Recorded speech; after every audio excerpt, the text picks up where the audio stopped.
I don't need to reflect on the bonds between Poland and Britain in such august company, although I will just say on a personal note that I grew up in Norfolk and so was raised hearing the stories of Polish pilots who served with the RAF from the bases near around where I grew up. And indeed, in my own family, my great-uncle Hubert was killed flying over Germany during the war, the day after his 27th birthday, flying. So it has a personal resonance with me too. So I'm not going to talk about Britain and Poland too much, but I will focus on it in the Ukraine context. And covering this war now for almost 2 years, which I can't quite believe I'm saying, one of the most interesting aspects, I think, of it is the degree to which many people believe, if you look at geopolitics and you look at history, it is fixed, rational rules. And what I mean by that is, we know, and I imagine many people in this room believe, that you can look at the same amount of evidence, the same amount of facts, and reach the same conclusions, namely that unpunished evil grows.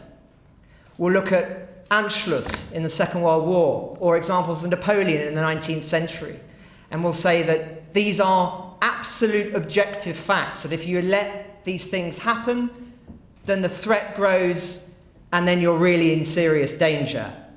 But one of the most fascinating elements of this war is the degree to which every country, every people, have looked at it through their own national prisms. And Britain and Poland, particularly, I think, in a positive sense. Britain, of course, has provided vital weaponry for Ukraine and intelligence that enabled it to survive those crucial first days and weeks of the war. Also, with the theatricality of a leader like Boris Johnson, he managed to, in a sense, shame many countries in Europe to be more proactive in how they responded. Of course, in Poland, as George mentioned, the issue of migration and the handling of refugees has been heroic and led the way in a way that made other countries think about their own responsibilities. Also, I think Poland's proactiveness in mobilization has been exceedingly impressive and has set an example about really how many other countries in Europe should have responded, but have not, because of those cultural propensities I just talked about, whether it be in Germany or in France, that are more sceptical of those ideas of mobilizations and the real threat posed by a country like Russia. So sadly, Europe, because of those propensities, has not followed Britain and Poland's example. And if I may take my metaphorical hat as an independent journalist off, I think that is shameful, frankly. I think particularly when one looks in the context of America, we know now that there is at least a small danger. Now, I'm a bit of an optimist with regard to America, actually. I've just come back from Washington a few months ago, and I think there is more bipartisan support than we understand here. And I think even there may well be a way, if Trump were, God forbid, to win the presidency, that support for Ukraine continues. But there is a danger. And the fact that we know there is that danger, and yet we are not being proactive in Europe and mobilizing in the way that Poland has, is, I think, extremely dangerous. And unfortunately, I don't see a short-term way out of that problem. After all, to quote somebody, one of my colleagues on the podcast, one cannot be half pregnant. On something as fundamental as this, you're either all in or you're all out. And I think we are still going through a process here in Europe at the moment that really comes to terms with that reality. Now, the one other area I think that is just worthy of reflection here is the manner of war crimes. Poland has a deep understanding of what it means to suffer under the heel of the Russians. the Katyn massacre most notably, but there are numerous other examples of what it has suffered in the second half of the 20th century, and indeed before that. The matter of war crimes is, I would argue, changing the post-war moral architecture of Europe. The fact that we are now numb to some of the horrors that are taking place, that it is not leading the headlines, should be an immense concern. And I don't mention the Holocaust lightly. Indeed, I hesitate to use it as an example of anything because I think it was a particular kind of evil. But in the way in which many people, I think, in Britain particularly, but also in America, have not wanted to engage with the issue of war crimes, unlike in Poland, which has a more of a deeper understanding of them, is deeply worrying and can be explained in part because so many people, certainly of my generation, grew up to believe and were told that it would not be possible to grow up in a world where such things were possible on European soil. I am a son of Francis Fukuyama, in a sense, and this idea of history having ended.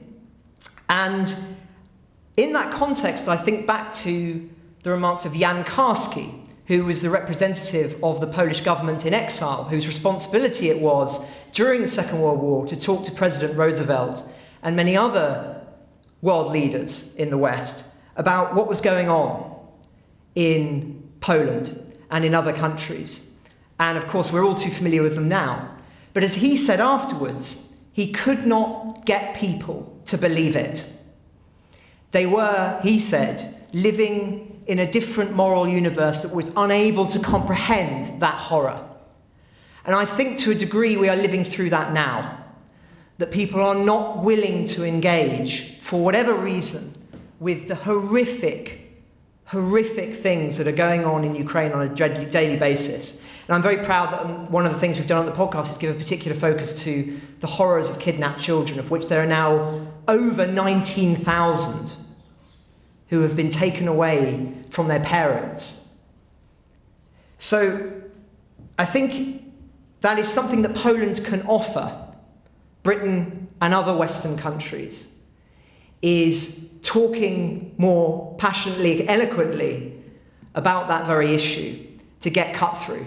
And I say that to all the politicians in the room, that we have a tendency, I think, to think about the war in Ukraine purely in terms of military and geopolitical concerns. But there is a moral imperative here that is all too readily forgotten.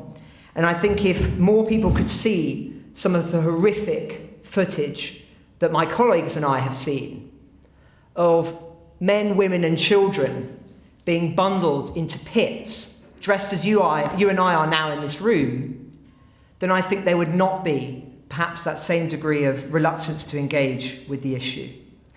So there is an imperative for us all, I think, to raise awareness of war crimes, to encourage Europe to mobilise in the way that it has in order to be able to provide Ukraine with the ammunition that it needs, the weapons that it needs, and also to act as that all-vital deterrent. But there is also, I think, a task as well that Poland has a particular insight in, which is knowing how to undermine the Russian state, knowing what engages with the people in Russia. There are many, many people who, here in Britain, think it's better the devil you know with Putin. But I would respond that if you know that you're dealing with the devil, somebody who is as intimate with understanding the weaknesses and foibles of the Western world, that I don't want to be dealing with the devil, I want to be dealing with somebody far less effective. And it should be an imperative that we work more closely in the way in which we did during the Cold War to try and instill issues in Russia. And there are many ways in which we can do that. I don't believe those who think that it is exceedingly dangerous for us to have somebody like a Prigozhin take power. Yes, he would be a table banger, but as Russian history shows time and time again, when you have change, the priority becomes securing the government at home. It is not imperialist ventures abroad. You can look at that with the Bolsheviks, and you can look at it with many other examples. And I just want to end by giving an example of the kind of horrors that are going on right now. We had someone on the podcast this week who had just come back from the eastern regions in Ukraine, formerly occupied. And they'd interviewed an elderly woman, and she'd been on her own during the occupation. And she told this individual that during the occupation her husband had died. She was in her 80s. And he died essentially of a broken heart. And she had to bury him herself in the garden. His body is still there. And she said that she had been born in the war, and her greatest fear was that she would die in another one. The fact that we are even able to hear a story like that in the 21st century, frankly, is shameful. And we should all, I think, be reignited at this perilous moment to redouble our efforts to make sure this war ends decisively with a victory for Ukraine. Thank you.